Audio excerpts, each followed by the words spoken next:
Hey, do you want to learn the secrets of how to finance commercial property? Now stick around this week because I'm going to answer someone's question on how they finance the commercial property purchase they're looking to do.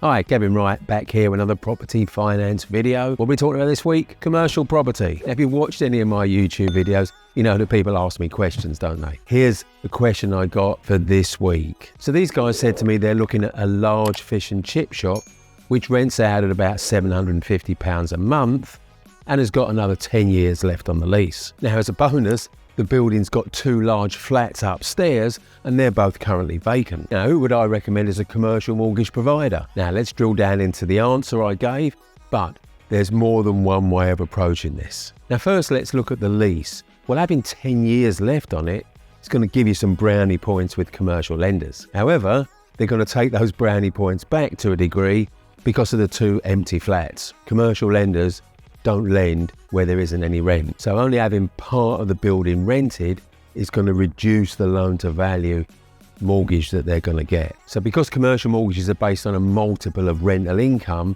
having only income from the shop and not from the flats, you're going to take a big hit on the size mortgage you can get. And the implication of that is to make up that shortfall, you're going to have to put in a much bigger deposit. And in many similar cases we've dealt with, unless you're absolutely flush with cash, you're going to struggle to come up with the amount of cash needed to make the deal work. What about these flats? What condition are they in? Are they ready to rent? In other words, can you just rent them out, put a couple of tenants in there without doing any work to it at all? If you can, just line up those tenants. They don't actually have to have moved in as long as they've signed a lease. Now, you can actually leave the AST undated even, as long as they've signed it.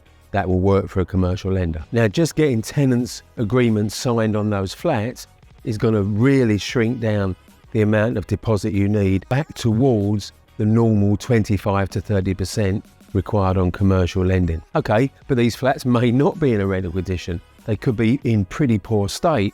And if that's the case, you're going to need to refurb them before you can rent them out. So because commercial lenders don't lend on vacant properties and they only lend limited amounts on part vacant properties, if the flats are in some degree of dilapidation, you're probably going to need to buy it with cash. And if you haven't got cash, then bridging finance, get them refurbed, get the rent agreed, and now you're back in a situation with a fully rented building, which is going to maximize the mortgage you're allowed to get. So summing up this week's video, what is the secret to commercial lending?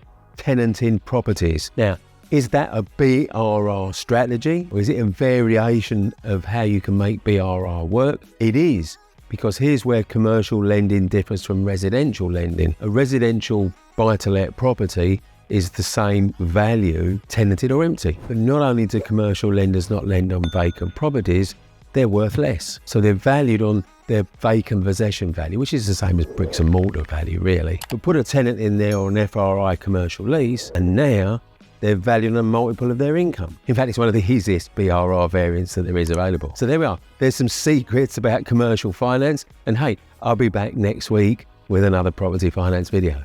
See you then. Thanks for watching this video.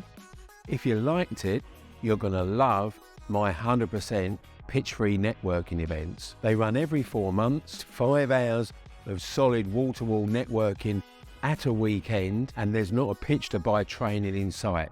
You have my guarantee on that. Click the link around this video to see when the next 100% pitch-free networking is running. I'd love to see you there.